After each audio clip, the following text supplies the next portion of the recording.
The fortress world of Karthak had never been attacked in its thousand-year history. Massive defense platforms surrounded the planet like a metal moon, and the most powerful ships in the Kareth Empire filled the space around them. War Commander Vextar stood on his bridge, watching the last of his forces take their positions. "Sir," his communications officer reported, "the human fleet is approaching. They're broadcasting something. Put it on the main screen." Admiral Taeho Kim's face appeared, looking older and more tired than when this war began. Behind him stood Captain Sora Park and the 3 young Vidian survivors, the only members of their species left alive in the entire galaxy. "War Commander Vextar," Taeho said, his voice carrying clearly across space. "I'm going to ask you one question, and your answer will determine what happens next. These 3 children want to know why you killed their families." The bridge of the Bloodhammer fell silent. Every Kareth officer looked at their commander, waiting for his response. This was their chance to end the war, to find some way to make peace with the humans who had systematically destroyed their empire. Vextar looked at the 3 small crystal beings on the screen. Even now, after everything that had happened, they seemed to glow with an inner light that spoke of hope and healing. "I killed them because they were weak," he said finally. "They offered healing to anyone who asked, with no payment, no conditions, no demands for respect or fear. That kind of softness spreads to other species. It makes the galaxy weak." One of the young Vidians began to sing, a sound so sad and beautiful that even the Kareth officers felt something twist in their chests. The song was a lament for all the voices that would never sing again, all the healing that would never be offered, all the hope that had died with their people. "I see," Admiral Taeho said quietly. "Captain Park, you may begin the final operation." The human fleet that surrounded Karthak was smaller than the Kareth defenses, but it moved with a precision that was almost artistic. Captain Park's voice came over the communication channels, not just to her own forces, but broadcasting to every ship in the system. "All units, this is Starfire Leader. Today we finish what the Kareth started when they chose genocide over peace. Today we make sure this never happens again. The battle for Karthak was unlike anything the galaxy had ever seen. The Kareth fought with the desperate fury of a cornered animal, throwing everything they had at the human ships. Their weapons were powerful, their defenses strong, their tactics proven over centuries of conquest. But humans had spent their entire evolutionary history learning how to kill things that were bigger, stronger, and more dangerous than they were. They had perfected the art of persistence hunting, of working together to bring down prey that should have been impossible to defeat. The Kareth expected a direct assault, ship-to-ship combat where their superior numbers and firepower would matter. Instead, the humans turned the entire star system into a trap. "Sir," reported a Kareth tactical officer, "the humans are using our own orbital platforms against us. They've somehow turned our defense grid into a weapon." Captain Park had led a small team of engineers who had infiltrated the defense platforms weeks earlier, disguised as maintenance workers. While the Kareth were focused on the approaching fleet, humans had been quietly reprogramming their own defenses. "And Commander," added another officer, "our supply ships are exploding, all of them simultaneously." Dr. Jiwon Lee had spent months coordinating with humans throughout Kareth space, teaching them how to sabotage military equipment while protecting civilian infrastructure. When the signal came, thousands of humans in hundreds of locations acted as one, crippling the Kareth war machine from within. War Commander Vextar watched his empire collapse in real time. His ships were being destroyed not by superior force but by superior thinking. The humans had turned every advantage the Kareth possessed against them. "Sir, incoming transmission from the human flagship." Admiral Taeho appeared on the screen again, but this time he wasn't alone. General Hyunwoo Choi stood beside him, along with representatives from every human colony in the galaxy. "Vextar, this ends now. Surrender your remaining forces and your civilians will be protected. Continue fighting, and we will remove your ability to make war permanently." "You're bluffing," Vextar snarled. "You can't destroy all of us. Your fleet is too small." "Our fleet was never meant to destroy you," General Hyunwoo said calmly. "It was meant to remove your ability to hurt others." Mission accomplished. Around Karthak, the Kareth defenses were falling one by one, but the human ships weren't targeting civilian areas or non-military structures. They were surgically removing the Kareth Empire's capacity for interstellar warfare. while leaving the population itself untouched. "What do you want from us?" Vextar demanded. "Nothing," Tejo replied. "We don't want your territory, your resources, or your submission. We want you to stop being a threat to peaceful species." The final Kareth battleships fell silent as human boarding parties disabled their weapons and engines. The great defense platforms that had protected Karthak for centuries were now twisted metal drifting in space. The empire that had terrorized dozens of worlds was effectively neutered, but War Commander Vextar still had one card to play. His hand moved toward the self-destruct button that would detonate the planet's core, killing everyone in the system, including the humans. "If we're going to die," he said, "then everyone dies with us." His hand never reached the button. Captain Park had materialized behind him, moving so quietly that none of the Kareth had heard her approach. Her weapon was pressed against the back of his head. "The children wanted to know why you killed their people," she said softly. "Now they have their answer. You killed them because you're a coward who fears anything that doesn't fear you back." The war was over. The Kareth Empire had been systematically dismantled, their war fleets destroyed, their ability to threaten other worlds removed permanently. But in keeping with human nature, the aftermath was more complex than simple victory. Dr. Lee led medical teams to every Kareth world, treating civilian casualties and helping rebuild non-military infrastructure. The message was clear. Humans had no quarrel with ordinary Kareth citizens who had played no part in the genocide. The war criminals, including Vextar and his senior commanders, were transported to a special prison facility where they would spend the rest of their lives, not executed despite their crimes because the young Vidians had asked for justice, not vengeance. "What happens to the Kareth Empire now?" Ambassador Yujin Han asked as she surveyed the conquered capital world. "There is no Kareth Empire," Admiral Tejo replied. "There are Kareth worlds with Kareth people living normal lives, but they'll never again have the ability to project military power beyond their own systems." The galaxy watched in stunned silence as humanity did something unprecedented. They won a war and then walked away. No occupied territories, no tribute payments, no puppet governments. Just automated monitoring stations to make sure the Kareth never again developed interstellar weapons. Months later, Ambassador Han stood before the rebuilt Galactic Council, representing a humanity that had fundamentally changed the balance of power in the galaxy. "The Vidian Accord is simple," she announced to the assembled species. "Any civilization that commits genocide against another species will face immediate retaliation from Earth. Not negotiation, not sanctions, not diplomatic protests. Immediate and total military response." The chamber was silent. Every species now understood that humans weren't the peaceful explorers they had pretended to be.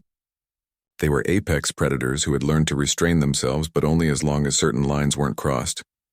"Are there any questions?" Han asked. A delegate from the ethereal collective raised a misty tendril. "Ambassador, what gives humanity the right to be the galaxy's judge and executioner?" Han's smile was cold. "The same thing that gave the Kareth the right to exterminate the Vidians. The ability to do it. The difference is, we only use that ability to protect those who cannot protect themselves." Years passed. The galaxy adapted to the new reality, where humanity served as the ultimate guarantor of peace through the promise of overwhelming retaliation. Conflict still occurred, but genocide became unthinkable. On Earth, in a crystal garden that grew in the ruins of what had once been the Vidian embassy, the 3 survivors had grown into adults.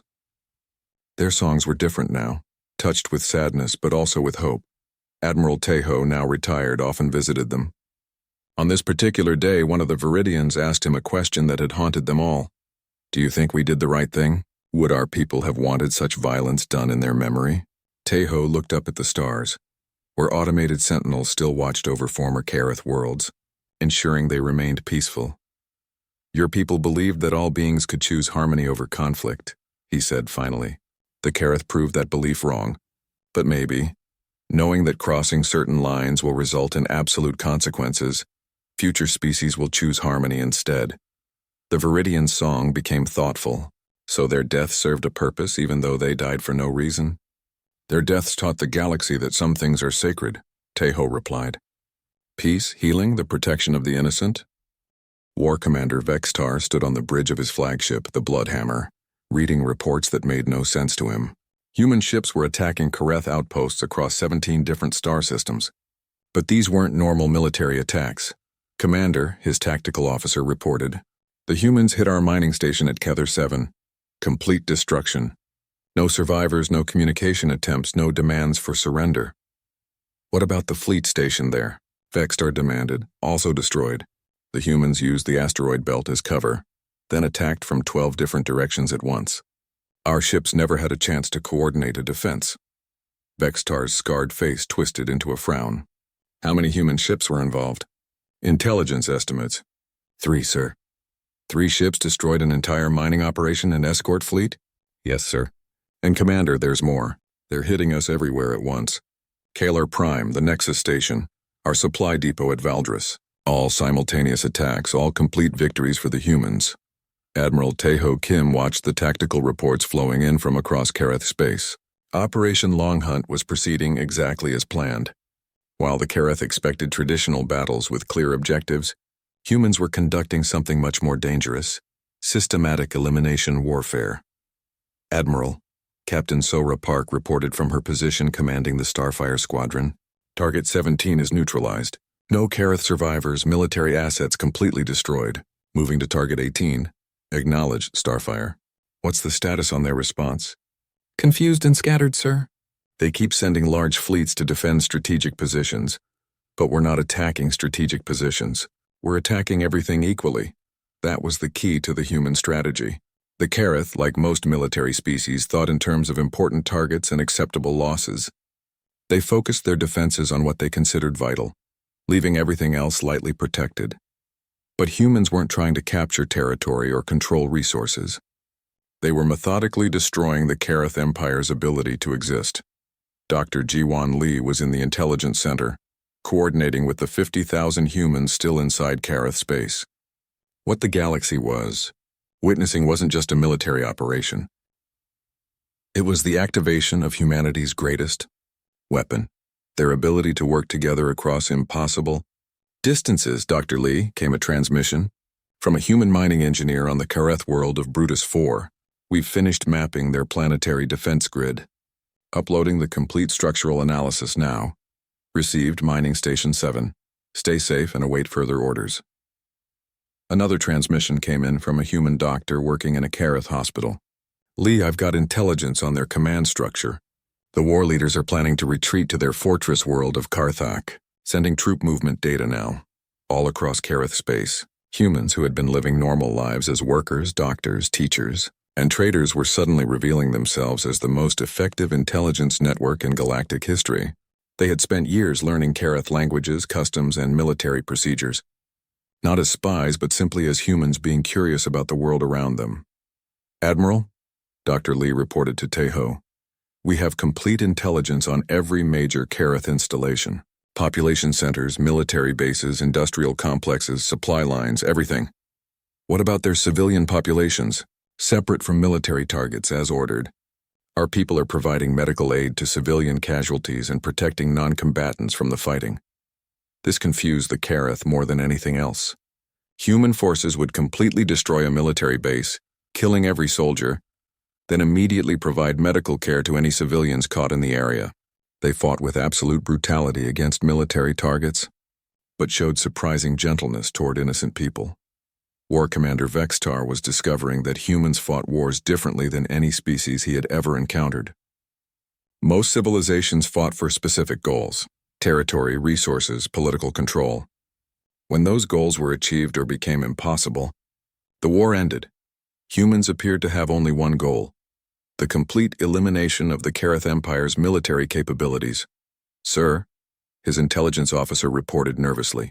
We've lost contact with 47 military installations in the past 6 hours. That's more than we usually lose in 6 months of normal operations. What about our main battle fleets? Surely the humans can't face us in direct combat. That's the problem, Commander. They won't face us in direct combat. Every time we send a fleet to engage them, they disappear. Then they attack something else while our ships are out of position. Captain Park was demonstrating exactly this tactic as she led her squadron through the Valdris Nebula. Her ships were smaller and faster than the Kareth vessels, designed for exploration and long-range operations rather than heavy combat. But humans had learned long ago that in a fight, speed and intelligence beat size and strength. Starfire leader, came the voice of her wingman, Lieutenant Min Ho Jung. Kareth patrol ships approaching from Sector 7. Looks like a full squadron. Acknowledged. Remember, we're not here to fight them fairly. We're here to win. The human ships scattered like leaves in the wind, using the nebula's electromagnetic interference to hide their positions. The Kareth squadron found themselves chasing ghosts while human fighters attacked their supply convoy 3 star systems away. This is impossible, Vextar growled as more reports came in. They can't be everywhere at once. But humans weren't everywhere at once. They were just everywhere the Kareth weren't expecting them. While Kareth fleets guarded their important worlds, humans destroyed their fuel depots. While they protected their command centers, humans eliminated their communication relays. While they tried to coordinate a defense, humans systematically removed their ability to coordinate anything.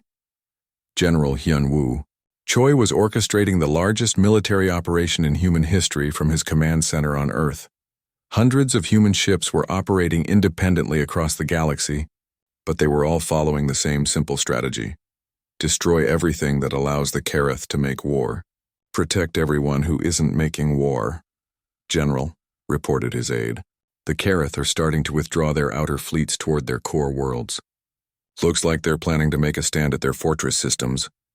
Let them, Hyun-woo replied. The more ships they concentrate in one place, the easier our job becomes. Dr. Lee looked up from her intelligence reports. General, we're receiving surrender offers from some of the outer Kareth colonies. They want to negotiate terms. What terms are they offering? Full disarmament, reparations for the Vidian genocide, trials for war criminals. Everything we would normally accept. General Hyun-woo was quiet for a long moment. Tell them that surrender offers should be directed to the 3 surviving Vidians. If those children think justice has been served, we'll consider stopping. The message went out to every Kareth commander in the galaxy. Humanity wasn't interested in normal diplomatic solutions. They had made themselves the instruments of justice for a dead species, and only the victims could decide when that justice was complete. War Commander Vextar received the human message on his flagship as it retreated toward Karthak, the most heavily defended world in Kareth space. Around him, the remnants of the once mighty Kareth fleet were gathering for what everyone knew would be their final stand. 3 children, he said to himself, reading the message again. They want me to surrender to 3 alien children. His tactical officer, a veteran of dozens of campaigns, looked at the battle reports one more time. Sir, maybe we should consider it. We've lost 60% of our fleet in less than 2 weeks. The humans are fighting like what? The officer struggled to find the right words. Like they're not trying to defeat us, sir. Like they're trying to erase us. Vextar looked out at the stars, where human ships were systematically destroying everything his people had built over centuries of conquest. They want to erase us, he said finally, and I'm beginning to think they might actually be able to do it. General Hyun-woo Choi stood in the war room deep beneath Earth's military headquarters, watching as red dots appeared on the galaxy map. Each dot represented a human ship returning home from peacekeeping missions across known space. For the first time in 50 years, humanity was calling back all its children. General, his aide reported, the last transport just jumped to hyperspace from the outer rim. All civilian personnel have been evacuated from non-essential positions. Hyun-woo nodded, his eyes never leaving the map. What's our fleet strength when everyone gets home? 237 ships, sir. But most of them are exploration vessels and transports, not warships. That's about to change, Hyun-woo said quietly. Admiral Tae-ho Kim entered the room, followed by Captain Sora Park and Dr. Ji-won Lee. The admiral looked like he had aged 10 years in the past week. The weight of what they were planning showed in every line of his face. The Galactic Council made their decision, Tae-ho announced. Economic sanctions against the Kareth Empire. No military action. They called it a measured response to prevent further escalation. Dr. Lee made a sound of disgust. Further escalation? They killed every Vidian in the galaxy. What could be worse than that? The council species are scared, Captain Park said. I've been monitoring their communications. They're all prey animals originally, herbivores who evolved to run and hide when predators showed up. They can't understand fighting back. General Hyun-woo turned away from the map to face them. Then they're about to get an education in predator behavior. Admiral, how many humans are currently living on worlds outside our solar system? About 12 million, Tejo replied, spread across 47 different star systems. And how many of them have military training or combat experience? Tejo's smile was cold. All of them, General. Every human who leaves Earth gets basic combat training. It's been mandatory since the colony wars ended. Dr. Lee looked confused. But I thought we stopped military conscription decades ago. We did, Captain Park explained. But we never stopped training people to fight. The difference is that other species see it as paranoia. We call it being prepared. The truth was something the galaxy had never understood about humans. While other species had evolved past their violent natures, humans had simply learned to control theirs. Every human child learned basic tactics in school, disguised as games and sports. Every adult knew how to use weapons, how to read battle maps, how to follow orders in combat situations. The other species saw this as a curiosity, a harmless leftover from humanity's primitive past. They were about to learn how wrong they were. Dr. Lee, General Hyunwoo said, I need you to do something important. Those 3 Vidian survivors are the last of their kind. I want you to record everything they can tell you about their people, their history, their culture, their songs. All of it. Why? She asked. Because when this is over, someone needs to remember what the galaxy lost, and someone needs to remember why we did what we're about to do. Admiral Tejo activated the secure communication system that connected to every human settlement in the galaxy. It was a network the other species didn't even know existed. Built during the early years of expansion when humanity couldn't be sure who to trust. This is Admiral Kim. Speaking for Earth Command, he said into the transmitter. All units, all personnel, all civilians, listen carefully. The Vidian species has been completely exterminated by the Kareth Empire. The Galactic Council has chosen to ignore this genocide. His voice carried across light years, reaching human colonies on frozen worlds, mining stations and asteroid belts, research outposts in distant nebulae, and merchant ships traveling between the stars. As of now, humanity withdraws from all galactic treaties and agreements. We are recalling our diplomats, our peacekeepers, and our aid workers. Any humans who wish to return to Earth space will be provided safe passage. Captain Park watched the responses coming in on the communication board. Every human settlement was acknowledging the message. But more than that, they were volunteering for whatever came next. However, Tejo continued, any humans who choose to remain at their current positions should prepare to support military operations in their sectors. This is not a request. This is not a drill. This is war. The responses flooded in faster now. Mining operations offering to convert their equipment to weapon manufacturing. Research stations volunteering to become intelligence outposts. Merchant captains offering their ships for military use. Admiral, reported the communications officer, we're getting responses from humans in Kareth space. There are about 50,000 of them working on various projects. They're asking for orders. Tejo smiled, and it was not a pleasant expression. Tell them to stay exactly where they are and wait for further instructions. Dr. Lee was beginning to understand the scope of what was happening. You're not just recalling our fleet. You're activating every human in the galaxy as a military asset. Exactly, General Hyunwoo confirmed. The other species fight wars over territory or resources. They have clear objectives and limited goals. But humans don't fight that way. How do we fight? Captain Park asked, though she suspected she already knew the answer. We hunt, Tejo said simply. And when humans hunt, we don't stop until the prey is gone. The war room's main screen lit up with new information. Intelligence reports were coming in from across the galaxy, as human civilians suddenly became military intelligence assets.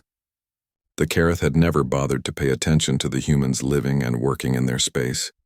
They were about to discover what a mistake that had been.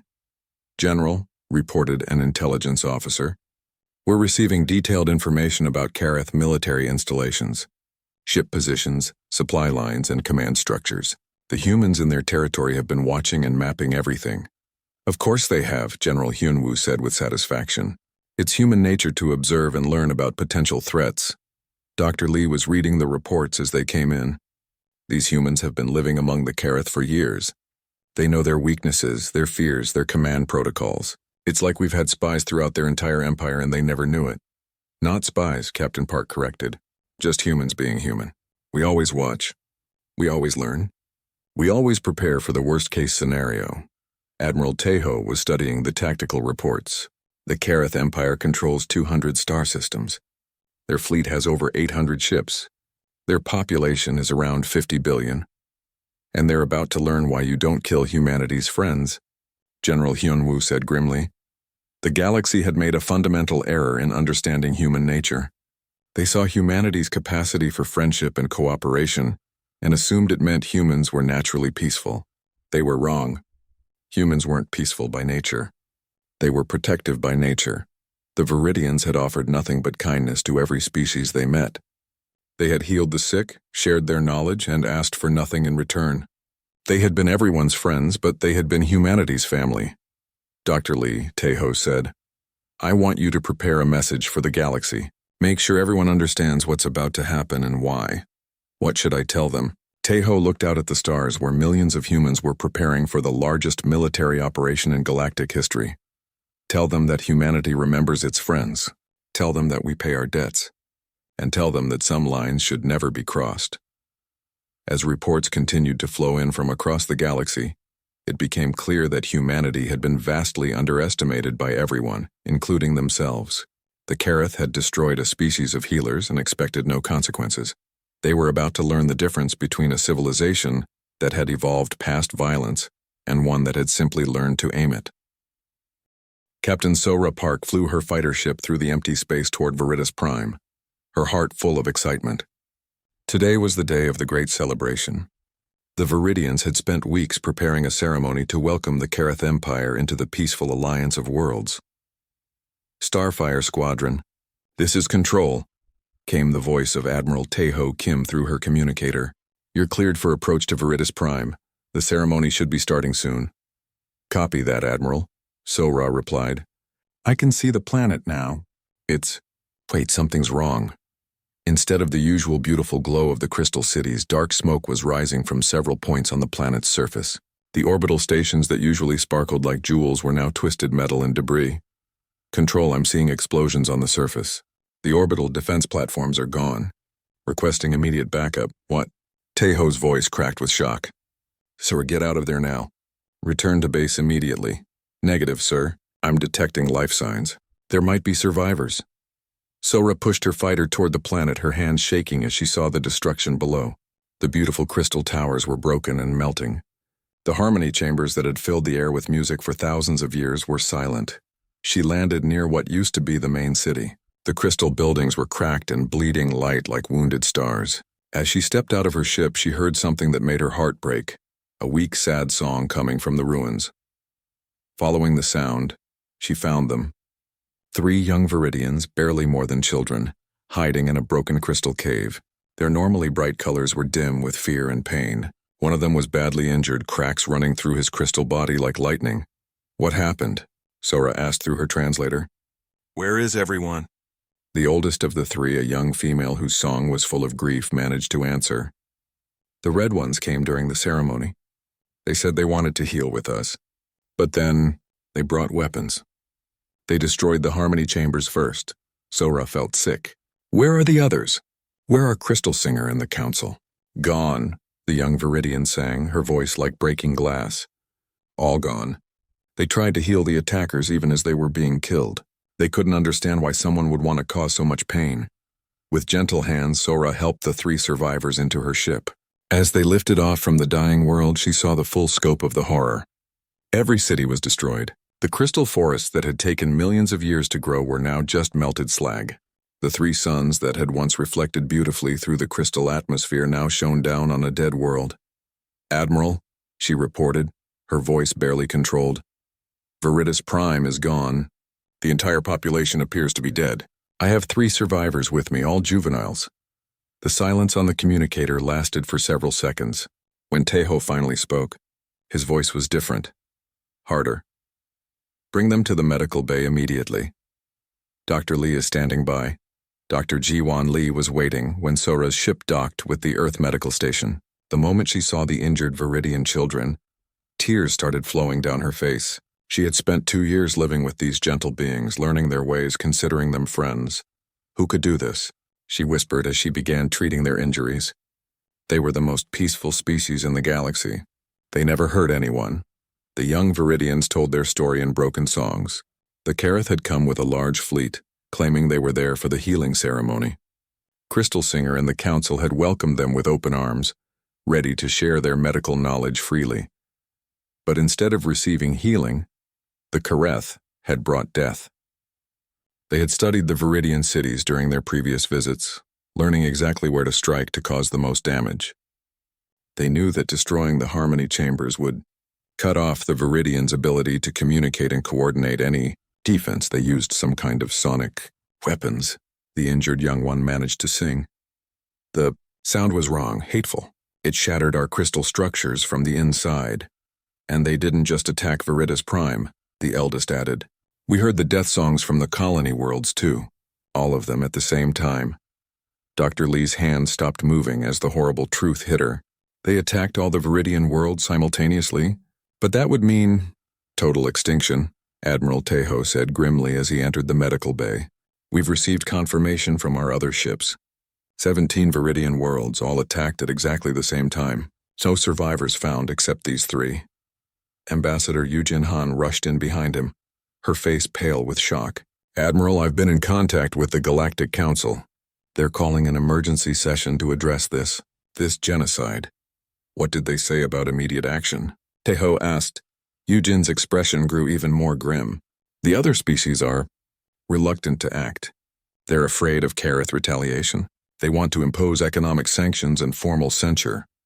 Economic sanctions, Tejo repeated slowly, for genocide. On the medical table, the young Vidian sang a song so sad that everyone in the room felt it in their bones. It was a funeral song, meant for an entire species. Captain Park, who had been silent since returning, finally spoke. Admiral, I saw something else. After the attacks, I picked up Kareth communications. They were celebrating, laughing about how easy it was. What exactly did they say? Tejo asked, his voice getting quieter and more dangerous. War Commander Vextar broadcast on all frequencies. He said the Vidians were cleansed for the greater good of galactic strength. He called their peaceful nature a weakness that infected other species. Dr. Lee looked up from her patients, her face wet with tears but her eyes burning with anger. They killed them for being kind. They murdered an entire species because they offered help instead of demanding payment. The young Vidians began singing again, but this time their song was different. It wasn't just sadness anymore. It was a song of memory, trying to preserve the voices of all their people who would never sing again. Admiral Tejo stood quietly for a long moment, listening to the funeral songs of a dead civilization. When he finally spoke, his words were measured and cold. Ambassador Han, attend the council session. Make it clear that Earth demands immediate and total justice for this crime. If they refuse to act, inform them that Earth will consider all treaties and alliances void. Sir, Yujin said carefully, if we withdraw from the Galactic Alliance, we'll be on our own against the Kareth Empire. Their fleet is 3 times the size of ours. Tejo looked down at the 3 small survivors, the last living members of a species that had offered nothing but friendship and healing to the galaxy. Ambassador, please send a message to Earth Command. Tell them to recall all our ships from peacekeeping missions. Tell them to activate the reserves. Tell them... He paused, his hand resting gently on the crystal body of one of the young Vidians. Tell them that humanity is going to war. Captain Park stepped forward. Admiral, with respect, the Council might still act. Maybe we should wait and see what they decide. Tejo's laugh was bitter. Captain, these children are singing the death songs of their entire species. Every Vidian who ever lived is now dead, except for these 3. The Kareth killed them all, and the Council wants to impose economic sanctions. He turned to face his officers, and they saw something in his eyes they had never seen before, something cold and final. The Vidians believed in the goodness of all beings. They offered healing to their murderers even as they died. They trusted the galaxy to protect them, and the galaxy failed. Outside the medical bay's windows, Earth's fleet was already beginning to move. Ships that had been scattered across dozens of star systems were turning around, heading home. But this wasn't a retreat, it was the gathering of the hunt. Admiral Tejo Kim stood on the bridge of the Earth ship Harmony, watching the beautiful crystal world of Viridis Prime grow larger on the main screen. The planet sparkled like a giant diamond floating in space, its surface covered with towers that looked like they were made of pure light. We're getting their greeting song, Admiral, said Captain Sohrab Park from her pilot's seat. She was young but skilled, one of the best pilots Earth had ever trained. The bridge filled with soft musical sounds that seemed to come from everywhere at once. Tejo smiled. After 3 years of working with the Vidians, he still felt amazed by their beautiful way of talking. They didn't use words like humans did. Instead, they sang to each other using crystal formations in their bodies that made different musical notes. Dr. Jiwan Lee looked up from her research station, her eyes bright with excitement. Admiral, they're saying welcome in 17 different harmonic patterns. It's like they're singing a poem just for us. That's the Vidians for you, Tejo said. They never do anything simple when they can make it beautiful instead. The harmony landed softly in the crystal docking bay. Through the clear walls, Tejo could see the Vidian delegation waiting for them. They looked like walking statues made of colored glass, each one different and lovely. Their leader, whom the humans called Crystal Singer in their own language, stepped forward as the airlock opened. The musical greeting that filled the air made everyone on the human team feel peaceful and happy. It was impossible to feel angry or worried when listening to Vidian songs. Admiral Kim, Crystal Singer's voice came through the translation device, though her real words were pure music. You honor us with your presence. The Council of Harmonies welcomes Earth's representatives. Tejo bowed in the human way, then tried to copy the Vidian greeting gesture. It looked clumsy compared to their graceful movements, but Crystal Singer's song became warmer, showing she was pleased by his effort. The honor is ours, Crystal Singer. Earth is grateful for your friendship. As they walked through the Crystal City, Dr. Lee couldn't stop staring at everything around them. The Vidian buildings weren't built like human structures. Instead, they were grown from living crystal that changed color based on the mood and needs of the people inside. Jiwan has been studying with us for 2 years now, Crystal Singer sang to Tejo. She learns our healing ways faster than we expected. Her mind works differently from ours, but that makes her questions very interesting. Dr. Lee blushed. I still have so much to learn. The way you can heal injuries just by singing the right frequencies. It's like magic to us humans. Not magic, Crystal Singer replied. Just a different way of understanding how life energy flows. Your people have taught us much too. Your medical knowledge helps us understand our own abilities better. They reached the council chamber, a huge dome made of crystal that caught and reflected light from Viridis Prime's 3 suns. The light patterns danced on the walls like living rainbows. Admiral, Captain Park said quietly, the other council members are arriving. Representatives from 12 different species filled the chamber. There were the tall, thin ethereals who looked like they were made of mist. The rock-like granite folk sat heavily in their special chairs. The flying zephyrs floated near the ceiling, their wings creating small breezes. But Tejo noticed something that made him frown. In the far corner, a group of red-skinned, heavily armored beings sat apart from everyone else. The Kareth Empire's delegation. They looked out of place among all the peaceful species like weapons at a poetry reading. The Kareth requested to join today's discussions, Crystal Singer explained, following his gaze. They say they wish to learn about peace and cooperation. Do you believe them? Tejo asked. Crystal Singer's song became thoughtful. We believe all beings can choose harmony over conflict. Perhaps they truly seek a better path. The meeting began with the usual ceremonies. Each species shared news from their worlds. The ethereals spoke about their latest philosophical discoveries. The granite folk reported on new mining techniques that didn't harm planets. The zephyrs shared songs about star patterns they had seen during their long flights through space. When it was Earth's turn, Ambassador Yujin Han stood up. She was a diplomat who had spent her whole life learning how to talk to different species. Earth brings good news, she said, her words being translated into music for the Vidians and different languages for the other species. Our joint medical research with the Vidians has led to new treatments for the plague affecting the outer colonies. We're ready to share this knowledge with anyone who needs it. The chamber filled with happy sounds and gestures from all the species except one. The Kareth delegation remained silent and still. Then their leader, War Commander Vexitar, stood up. He was bigger than the other Kareth, with scars covering his red skin and metal implants replacing parts of his body that had been damaged in battles. The Kareth Empire also seeks this medical knowledge, he said. His voice was rough and harsh compared to the musical sounds that had filled the chamber before. Our worlds suffer from the same plague. We are willing to negotiate for the healing crystals. Crystal Singer's song became cautious. Healing is not something to be bought or sold, War Commander. It is a gift freely given to those in need. If your people suffer, we will help them. Just like that? Vextar asked. No payment required? No treaties to sign? Suffering calls to us, Crystal Singer replied. We cannot ignore pain when we have the power to heal it. Teho watched the Kareth leader's face carefully. Something about the alien's expression bothered him. There was no gratitude there, no relief that help was being offered. Instead, there was something that looked almost like hunger. We would be honored to receive your assistance, Vextar said finally. Perhaps we could arrange a formal ceremony, something to mark this new friendship between our species. A wonderful idea, Crystal Singer sang, her joy making the crystals in the chamber glow brighter. Let us plan a celebration of healing and hope. As the meeting ended and the different delegations began to leave, Captain Park walked over to Teho. Admiral, something about those Kareth doesn't feel right to me, she said quietly. Teho nodded. I know what you mean. But maybe Crystal Singer is right. Maybe they really do want to change. Dr. Lee joined them, her arms full of crystal samples that the Vidians had given her to study. The Vidians see good in everyone, she said. It's part of who they are. They can't imagine someone being cruel just for the sake of being cruel.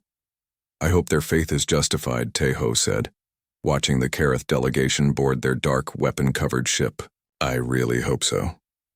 As the Harmony left Viridis Prime heading back to Earth with plans for the healing ceremony, none of them knew they had just witnessed the beginning of the end for their crystal friends.